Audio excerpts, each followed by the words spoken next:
বার্ধক্য ভাতা এবং বিধবা ভাতায় অত্যন্ত একটি গুরুত্বপূর্ণ আপডেট উঠে এসেছে। আপনি যদি প্রতি মাসে মাসে রাজ্য সরকারের পক্ষ থেকে বার্ধক্য ভাতা এবং বিধবা ভাতায় পেনশন হিসেবে 1000 টাকা করে পেয়ে থাকেন, তাহলে অবশ্যই ভিডিওটি না টেনে সম্পূর্ণ দেখবেন।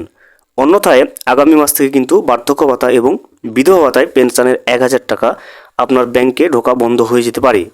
বার্ধক্য ভাতা এবং বিধবা ভাতায় নতুন করে সুমার প্রক্রিয়া শুরু হয়েছে, যেখানে প্রতিটা উপভোক্তাকে চোখের ছবি দিয়ে কিন্তু আপডেট করতে হবে।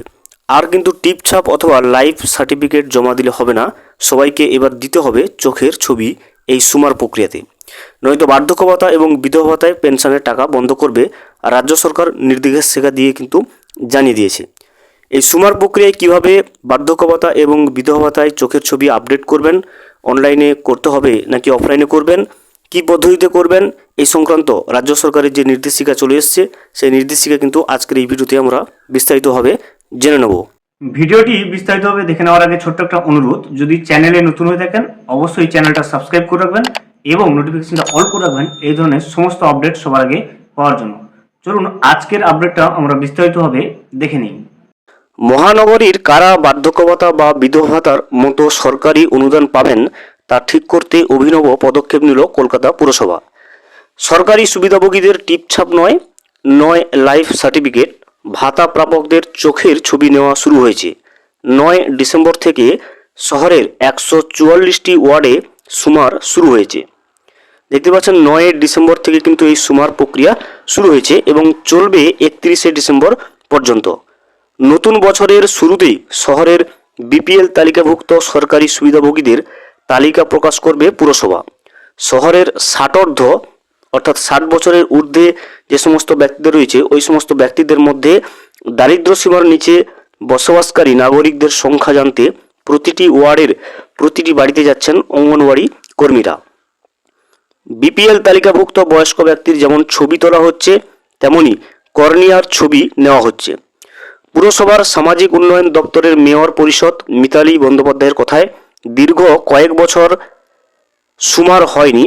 অনেকেই হয়তো মারা গিয়েছেন, আবার কেউ অন্যত্র চলে গিয়েছেন, তেমনি অনেকেই তালিকাভুক্ত হতে চাইছেন। তাই অঙ্গনওয়াড়ি কর্মীরা বাড়ি বাড়ি গিয়ে নাম ধরে মিলিয়ে দেখছেন যারা আছেন এবং যাদের বয়স 60-এর বেশি হয়েছে তাদের লাইফ সার্টিফিকেট বা টিপছাপ নেওয়া হবে না, কারণ বয়সজনিত কারণে অনেক সময় টিপছাপ মেলে না, তাই চোখের কর্নিয়ার ছবি নেওয়া হচ্ছে। পাশাপাশি ওই ব্যক্তির ছবিও তোলা হচ্ছে। মেয়র পরিষদের কথায় ঠিক যেভাবে আধার কার্ডের চোখের ছবি নেওয়া হয় সেইভাবে ছবি তুলছেন পুরকর্মীরা। গোটা বিষয়টি নজরদারি করছেন সংশ্লিষ্ট কাউন্সিলর। এই কাজ দ্রুত ও নির্ভুলভাবে সম্পূর্ণ করার জন্য 1000-এরও বেশি অঙ্গনওয়াড়ি কর্মীকে নিয়োগ করা হয়েছে। অশক্ত, শয্যাশায়ী বা বিশেষভাবে অক্ষম ও বয়স্ক নাগরিকদের কথা মাথায় রেখেই প্রতিটা বাড়িতে গিয়ে খতিয়ে দেখা হচ্ছে, যাতে একজনেরও নাম বাদ না যায়। পুরসভার এক শীর্ষকর্তার কথায় যারা নতুন তাদের অ্যাকাউন্ট খুলে দেওয়া হচ্ছে। স্বাভাবিকভাবে যারা মারা গিয়েছেন বা স্থায়ীভাবে কলকাতার বাইরে চলে গেছেন তাদের নাম বাদ চলে যাবে। পুর কমিশনারের বিশেষ আদেশনামায় তথ্য প্রযুক্তি বিভাগের সহযোগিতায় নতুন প্রযুক্তির সাহায্যে চোখের ছবি তোলার পর তা অনলাইনে পুরসভার নির্দিষ্ট সার্ভারে পাঠিয়ে দেওয়া হচ্ছে। এক একটি ওয়ার্ডের বিপিএল তালিকাভুক্ত প্রবীণ নাগরিকের নাম, ঠিকানা, বয়স, ছবি সহ পৃথক পোর্টালে যেমন নাম থাকবে তেমনি উপভোক্তার কাছেও নতুন তথ্য পাঠিয়ে দেওয়া হবে। আবার মৃতদের যদি কোনো অ্যাকাউন্ট চালু থাকে তা কিন্তু বন্ধ করা হবে। পুরসভার থেকে বিপিএল তালিকাভুক্তদের বয়স্ক ও বিধবা ভাতা দেওয়া হয় মুখ্যমন্ত্রী মমতা বন্দ্যোপাধ্যায়ের বিশেষ মানবিক প্রকল্প।